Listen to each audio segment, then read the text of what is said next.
And you are looking live at Sold Out Giants Stadium, where today the 16-0 New York Giants will be taking on the 0-16 Seattle Seahawks. Why the Seattle Seahawks 0-16? Because they suck, man. Welcome to the Gridiron, everybody. Anybody at all out there? Anybody going to spend any time with me at all tonight here? Thank you so much from the bottom of my heart. I greatly appreciate you guys. Absolutely rock. Or if anybody going to spend any time at all, spend time watching the replay this, I greatly appreciate it. Thank you so much. I'm going to try to go about 30 minutes here tonight, as I always try to do.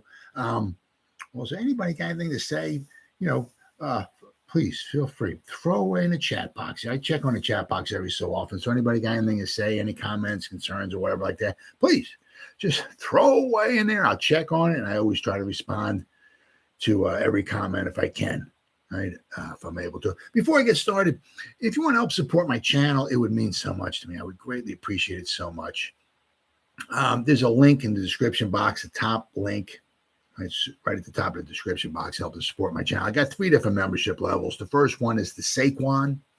The second one is the Lawrence Taylor. And if you want to help support my channel, which means so much to me, we got the Gridiron. Okay, each one's got their own little perks and everything like that. You got different loyalty badges. You got emojis you can put in there and everything, all kinds of cute stuff and everything like that. So if you want to do that and help support my channel, it would mean so much to me. Also, if you're not subscribed, okay, please hit the subscribe button below, right? Click on the bell icon, right? That way, next time I go live or put out a video or anything like that, you'll be notified of it. And also in the description box below, I'm part of a I have a Facebook group, all right, and I also have a Facebook page. Now, they're both the same. The group is called the Gridiron. All right. If you want to go in there and join that would be absolutely fantastic. Right. I got over 1,800 members in there. Please go in there and just join that. I put new stuff in there every day. Every day I put up a YouTube video about the Giants. Every day I put stuff in the Gridiron in the group. Okay. And then I also have a page too. It's called the Gridiron, the Giants, the Gridiron too as well. New stuff goes in there every day as well. Okay. Right now I have like about 260 people who like that, and I have over 300 people who are following the page too. All right. So go in the description box. Please feel free to join, like, follow, and all that stuff, the Facebook stuff. I greatly appreciate it. So now with that out of the way, without further ado, oh my God, let's talk about, we got the New York Giants here. Okay.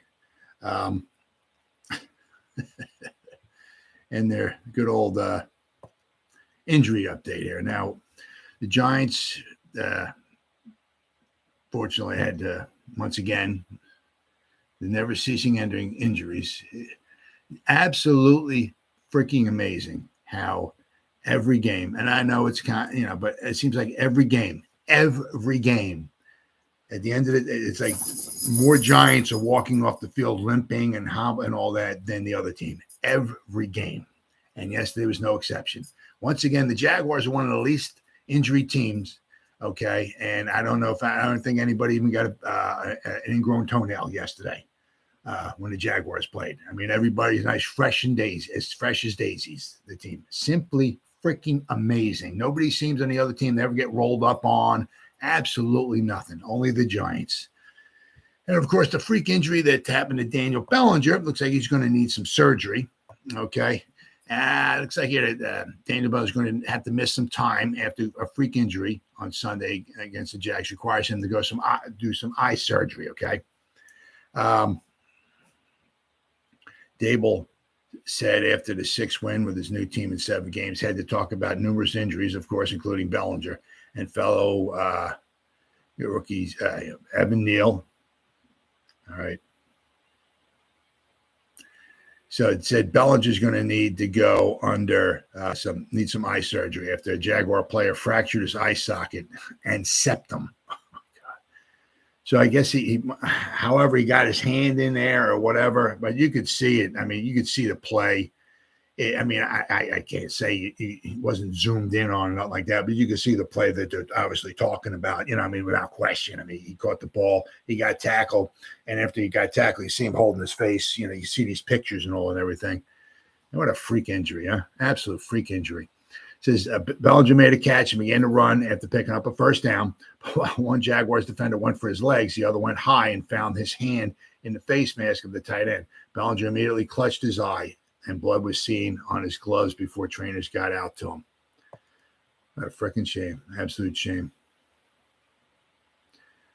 He got rushed to the hospital to take care of the injury. Bellinger's father, Frank, posted a still shot of the injury, and you can see the Jaguars defender hand goes right through the face mask. Yeah, there's a picture right here.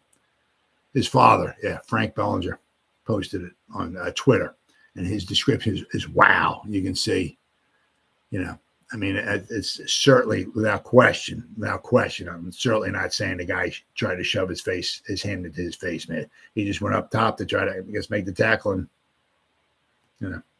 it is what it is.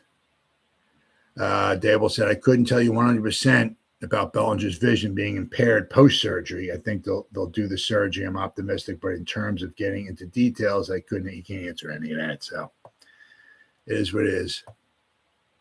He said it's possibly too early to say whether I expect him back, but it's not believed to be a season-ending injury. So the one nice thing is he's getting the surgery done. Okay, we got a game here.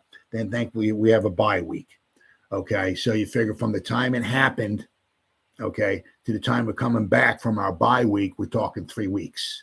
All right, so I'm sure that's probably too soon, but also let's not keep in mind too, all right, that who the heck are they playing? Let me check this out here. I should frickin' know this. That's horrible on my part. I do apologize. I know we're coming back. New York Giants. Should I type this in? New York Giants. I know when we come back, we're playing the Texans at home. Okay. Now, obviously, and any given Sunday, anybody can beat anybody. Just because the Texans have one win or whatever it is, obviously, do not say we got that one. We're 6-1. We got that. Absolutely freaking not. Absolutely not. Anybody? Okay. So after the bye, okay, we got the Texans at home and the Lions at home. And same thing with the Lions. Do not, by any stretch of the imagination, say Lions suck. We're home. We got absolutely freaking not. The Lions have a very good offense. Okay, they've given up some points on defense and everything, but obviously, actually, it was kind of the opposite. The Cowboys got a good defense. All right, so they kind of stopped the Lions there. The Lions only got 6 points. Of course, the Lions fumbled the ball inside the 1 yard line. But anyway, we got a couple easier, shall we say, games. No stretch of imaginations. Well, we chalking them up as dub. Absolutely not. We can certainly lose both of those. We can lose the next 3. Then we got to play the Cowboys, so we can lose the next 4. So but we have teams that don't have fantastic records after we come out of the bye. Okay, so by the time we got to play the Cowboys, it's going to be 1, 2, 3, 4. By the time we come back from I have no idea how long it's going to take. Could take 4 weeks, 5 weeks, 6 weeks, 8 weeks. Who knows? Don't know. But we're going to play the Cowboys. Okay, that'll be on Thanksgiving. Obviously in Dallas, and that'll be like 4.5, almost 5 weeks since the injury. So we'll have to wind up waiting and see. So we'll have to, then we got some tough games, right? We got the Cowboys, all right. Then we got to play the Commanders, all right. Then we got to play, all right. Then we got to play the Eagles. Then we got to play the Commanders. Then we got to play the Vikings, right? Vikings doing very good this year on the road. Then we got to play the Colts at home. Then we got to finish up in Philadelphia. Okay, so we got the Eagles twice. We got the Vikings. We got the Cowboys again. So we got some tough games toward the end of the season. All right, but I'll just have to wind up waiting and see. All right, hopefully, as I said, hopefully he'll be able to come back. Hopefully, then 4, 5, 6 weeks maybe. And Dable said Monday afternoon that both Neal and Ben Bredesen are considered to be week to week. Joshua Zudu filled in. We're going to go over his stats and everything like that, according to Pro Football Focus. Okay, we're going to go over his stats. All right, but he did a very nice job. Okay, right. It's just one game, only only half a game or so, but so far, all right. But he's had some struggles early on too, though. So don't. But so Zuda filled in for Bredesen at left guard, and Tyree Phillips took over for Neal at right tackle. Okay, and let's not forget. I mean, that's kind of how that's how it was. All right. Also, the Giants put like a little jumbo package in there as well too. But when they were trying to run the clock out, and I mean run the ball, run the clock out. Okay, that's what they had in there. Right. So. Jeremy Fowler reported that Neal could have a grade 2 MCL sprain, which would cause him to miss several weeks. Okay. Nothing official yet from the Giants, but initial reports from Renan were that both Neal and Bredesen were both believed to have avoided ACL tears. Thank goodness. Okay. Now, this week coming up, all right, we do have a Nick Gates sighting. Okay. This is the last week they activated him from the, I guess it would be the PUP list, right? And they had 3 weeks to evaluate Nick Gates, okay, to see how he's doing.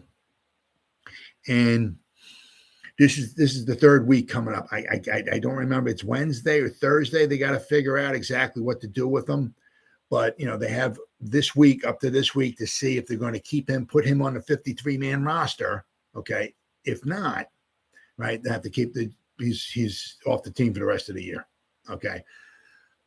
Maybe if not, okay, you know, maybe he just needs time to get back into football shape, work on his, you know, I mean, because, you know, you're a top of the top, you know, when you're actually starting on the offensive line and all that, being able to, you know, your footwork and agility and all of that stuff. And you come off of, you know, that horrific injury, you know, maybe, you know, if you're just not quite ready, maybe that's what you just need. He might have to take the rest of the season off. If it's, you know, if it is, it is. I mean, he'll have the second half of this season to work on his craft, all off season, right? And to come back next year in the training camp and all that. Okay. So he'll have a lot of time to work on his craft, right? To get stronger, to get faster, more athletic, whatever he's got to do, right, to work on his craft, okay, to hopefully, you know, be able to play football again. So, but we'll have to wait and see, because that would be huge. I mean, because we know with Nick Gates, he's kind of like that Azudu kind of guy. Azudu, I think everywhere but center, I think Azudu. But in college, Azudu played multiple positions. He also played multiple positions on the same drive in college. Okay, I believe it was it left guard and left tackle? I think it was. On the same drive in college, right? They would just move from one position to the next, okay? Right? That's flexibility. That's versatility right there. Now, as I said, can he wind up doing that at the pro level? We'll have to wind up waiting and see, okay? But same thing with Nick Gates. Nick Gates played guard. Nick Gates played center. Nick Gates played tackle, okay?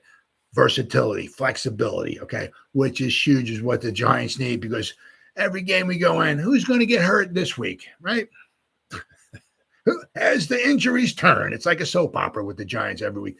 So if they can figure out that, you know, or feel that Nick Gates is ready to go and they add him to the 53-man roster, that would be huge, you know, because that gives us, you know, another seasoned veteran, okay? You know, might take him a little while maybe to get into the flow of things and back into the Nick Gates kind of performance that we used to seeing, but he'd be on the roster, okay, and you know, he'll take little baby steps. So maybe get him some reps each game. Maybe keep adding more and more reps as we go along through the season. But you know, he can fill in at multiple positions, so that would be huge. And then also maybe by some act of God, if we actually see Shane Lemieux, wouldn't that be amazing? Shane Lemieux side. I mean, the guy was like the second practice last year, I think it was, right? He had he hurt his knee, right? I mean, it was that second, third practice or something like that, and he was like trying to work through it, and you know, he didn't really practice a whole heck of a lot, and then he got into the first drive of the season last year, and he played the first drive, and I was like, was it 19 snaps? First quarter, I think it might have been 19 snaps against the Broncos, and he was out. And now he played, and he got into preseason, and he hurt his toe, which was been, I don't know, 2-3 months ago. And wouldn't it be nice if we could see him too, right? So the Giants got some guys, right, we might be able to start funneling back into the team. So we'll have to wait and say this. And then you have, of course, Azeez Ojulari. Okay. He's on the IR, but we got Ellison Smith on the IR. Wouldn't it be nice if one of these days we actually see an Ellison Smith sighting, right? Would be fantastic, right? And of course, because we lost Oshane Ximines, he didn't play last week. Ojulari's on the IR. Ellison Smith's on the IR. Absolutely amazing. Wouldn't it be just refreshing just one time in the history of the New York Giants if we can just actually get a little good news on the injury update? Wouldn't it be refreshing one time? If every week, thankfully, at least we're talking about victories. We talk about two things every week, all right? Thankfully, so far, all right? A Giants victory and the Giants injuries every week, all right? It just really, really, really freaking annoying and very, very frustrating. But all right, let's go over the Giants, according to PFF, okay, the team and the player. I'm going to go over player grades first. And then we're going to go over the team grades, okay, where the Giants stand according in the eye of PFF. And I'll tell you what, they get no love whatsoever. No love.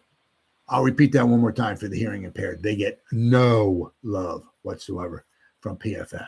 Okay, I'm going to go over that in a minute, a couple of minutes here. We'll start with the offense, okay? Saquon was the number one rated guy, according to PFF. He graded out a 75.1. I just want to point something out here.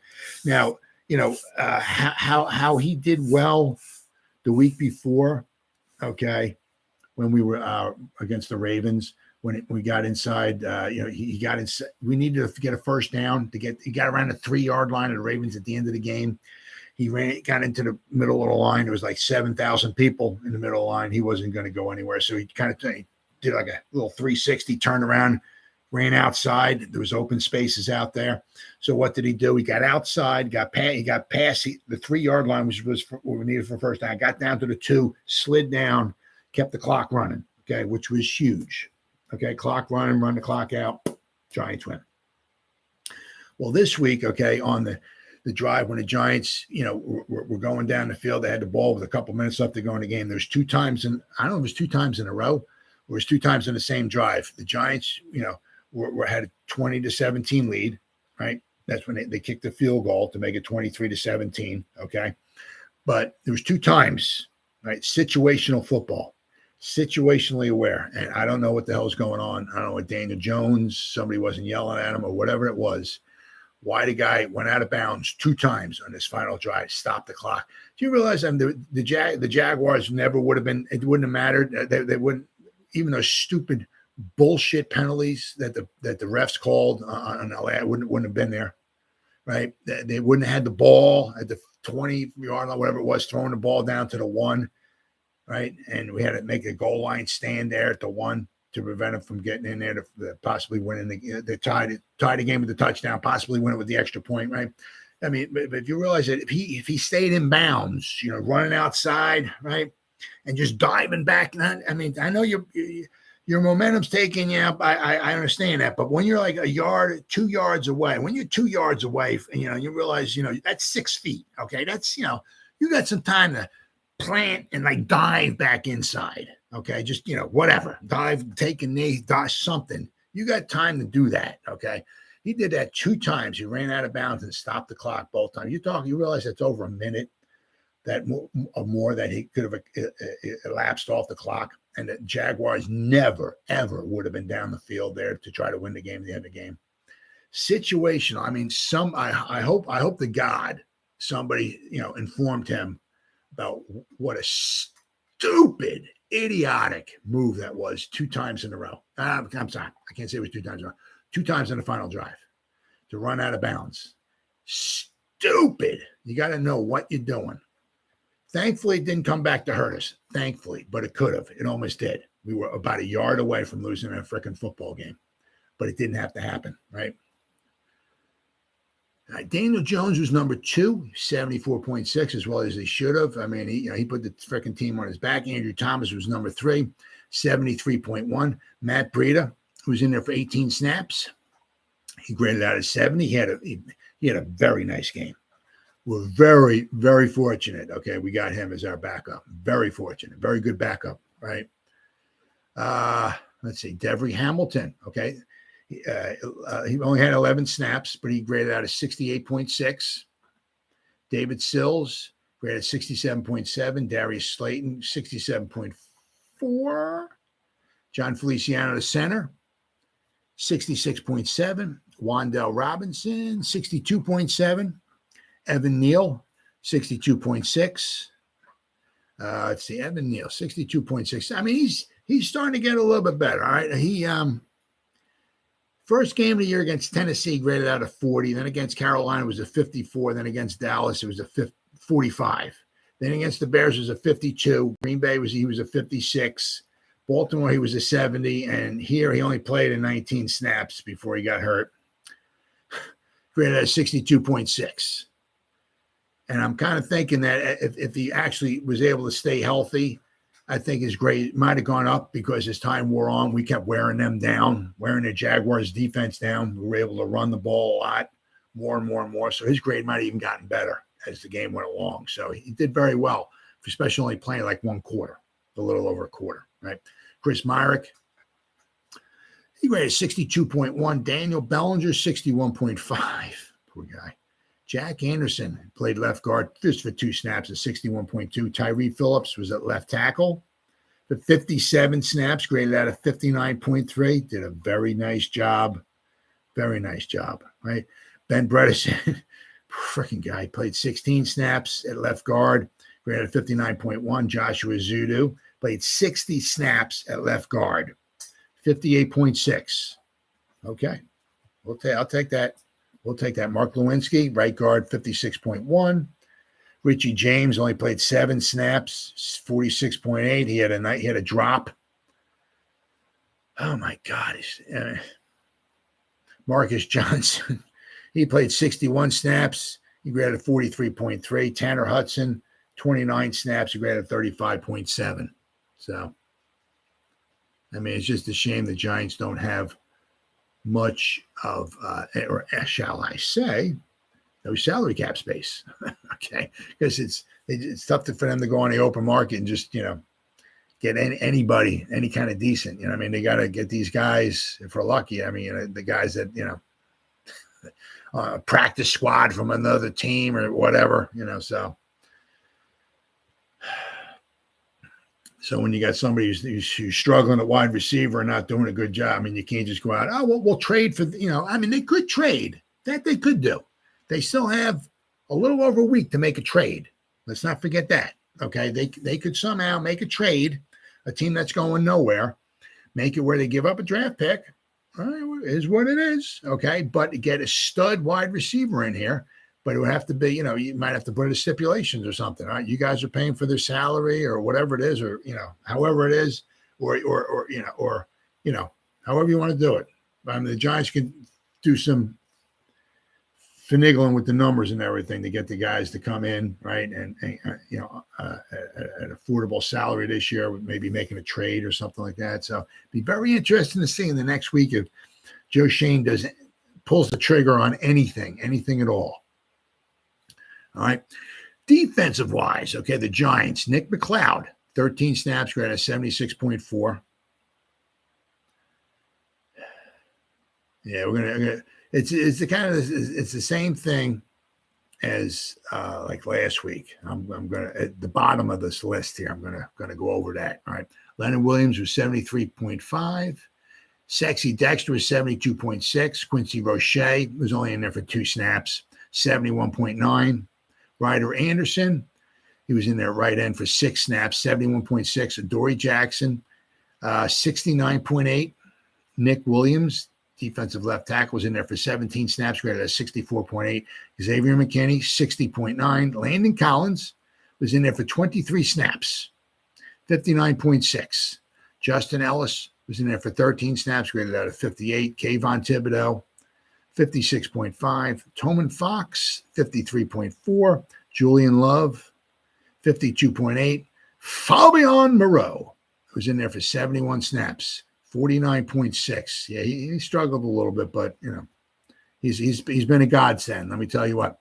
Now, the problem is here, okay, now we got, one of the reasons why, sometimes we were getting a little gashed once again with the running, okay, was you got, it was kind of the same way it was last week, okay, when we wound up playing, against the Ravens and they ran against us. I mean, it wasn't as bad with the Jaguars, okay, but when we were getting gashed, a lot of it was maybe because, the guys up front, we're taking on double teams or whatever it was, maybe, doing his best they could, but there was some lanes there. But what happens when there's some lanes there in the middle, the guys in the second level that, have to fill, and they were getting blocked. All right. Dane Belton, he graded out of 48.8. Jalen Smith graded out of 47.2. Jihad Ward was 42.3. Darnay Holmes graded out of 30.7. His tackling was very good, but his run defense was a 26. So he struggled there. And Tay Crowder, once again, he graded out of 28.5. His run defense was a 25.5. His tackling was a 34. Once again, Tay Crowder had another rough game. I mean, he, even last year, even when he led the team in tackles with 131, I believe it was, according to PFF, he had some low grades. And this year, it's the same thing too. I mean, last week, I think he was the worst one as well too, against the Ravens, the lowest graded one. I mean, he gets washed away a lot. He just does not, has a hard time filling the holes, shedding the blocks, taking on a block, shedding the block, making the tackle. He gets blocked. And that's pretty much it. So, I'm saying if we had the Blake Martinez there, right, would that help? Quite possibly, so let's not forget that. That's one of the reasons why, we're having a hard time up the middle as well. Right. With the run defense. Right. So hopefully maybe in the offseason, the Giants try to maybe address. I mean, obviously, I know the Giants need to address a lot of things, but that's one of the things the Giants need to do because it's, it's a pass happy league, but Wink Martindale definitely said without question, if we want to take away the run, the Giants have not been taking away the run. No way. Not even close. Right. Then we go to the team. Okay. And it don't know. It just goes to show you. I mean, it's just that PFF has no love whatsoever for the Giants. I mean, it's the overall team grade. Okay. The Eagles are number one at 83.8. Okay. The Giants, who are 6-1, according to PFF, are number 31. Only the Chicago Bears have a worse PFF overall team grade than the Giants. The Lions, who have one win, the Houston Texans, who have one win, have a better overall team grade than the Giants do, who are 6-1. Simply amazing. No love. The Giants won every game. I guess they'd still be the 31st ranked team. I guess it's weird. Offensive grade. Let's see. Who's number one? Offensive grade is the Chiefs, 82.4. Yeah, after they just freaking blew away the 49ers in their defense. Oh, my God. Man, they were just straight up bitch slapping the 49ers defense. 49ers defense is very good. I mean, the first beginning of the year, they had very good defense. But the Chiefs, very, very good. All right, the Giants are number 21. Offensive grade, 67.6. Passing grade, Chiefs, number one, 83.4. Giants are number 17, 65.7. Pass blocking, the Eagles, 78.4. Because everybody on their offensive line is healthy. Nobody goes down. None of the wide receivers get hurt. None of the running backs get hurt. Nobody on our offensive line gets hurt. Their tight end doesn't get poked in the eyeball and has to miss 2-3 months. None of that happens with the Eagles. They're all fresh and daisies and everything like that. That's why they're 6-0. Let's see here. The Giants, pass blocking. Giants pass blocking. Giants are number 24. We're at 60. Number 24 overall. Receiving grade. Chiefs, number one, 81.5. The Giants, with nothing but backup wide receivers in there. The Giants are number 29. Number 29, 63.6. Running grade. All right, the Giants are number 7, 82.1. Finally, the Giants are getting a little bit of love. The Browns are number 1, 90.9. Okay. Raiders are number 2, 90.7. But the Giants, with their running, 82.1. Thank you, Saquon. Thank you, Daniel Jones. Okay. Run blocking. Giants are number 11, 63.7. Defensive grades, okay. The Broncos are number 1, 83.2. Let's see. The Broncos got a good defense. Their problem is they have no offense. Their offense is very sad. I'm very happy we did not trade for Russell Wilson. The dude looks like a shell of himself. I mean, he didn't even play yesterday. But, I mean, I'll tell you what, he looks horrible. Giants are number 30, defensive-wise. Number 30 overall. We're 6-1. We're 30th ranked defense. We're grading out at 53 overall. Run defense. Yeah, we're going to be the Rams are number 1, 83.6. I'm just going to scroll right down to the bottom here. Let's see. The Giants are number 29, 46.2 run defense. And it's true. I mean, the run defense is pathetic. Absolutely pathetic. Tackling. Patriots number 1, 79.7. The Giants are number 10, 61.9. Pass rush. Cowboys number 1, 86.3. I know the Giants can't be anywhere near the top here because our pass rush is not very good at all. 65.9. We're number 24. Coverage. Broncos number 1, 90.4 for their coverage grade. Wow, simply amazing. That is a phenomenal coverage grade. Let me tell you what. All right, the Giants number 29, our coverage grade, 50.1. And special teams, yeah, the Giants are down toward the bottom on this one. Jets are number 1, 91.6. Giants, I'm just going to scroll down to the bottom here. The Giants are number 25, 62.2 on the special teams. So the Giants are well at the bottom on many. And as I said, the overall team grade, the Giants, according to PFF, we are number 31. We're 6-1, and our overall team grade is number 31 according to Pro Football Focus. So the Giants get absolutely no love whatsoever. No love whatsoever. I mean, we definitely have some issues, that's for sure. But we got one more game. We got the Seattle Seahawks, and maybe with any luck, maybe we can start getting some guys back on the bye week, start getting some guys healthy, start making a nice push here for the second half of the season. Well, guys, it's been 32 minutes. Anybody at all spent any time whatsoever watching this from the bottom of our heart, I greatly appreciate it. Thank you so much. Or anybody's going to watch the replay of this, spend any time watching the replays. Once again, thank you so much from the bottom of my heart. You guys are the absolute best. And as always, guys out there, you guys stay safe now. And go Giants. Woo! Oh, yeah.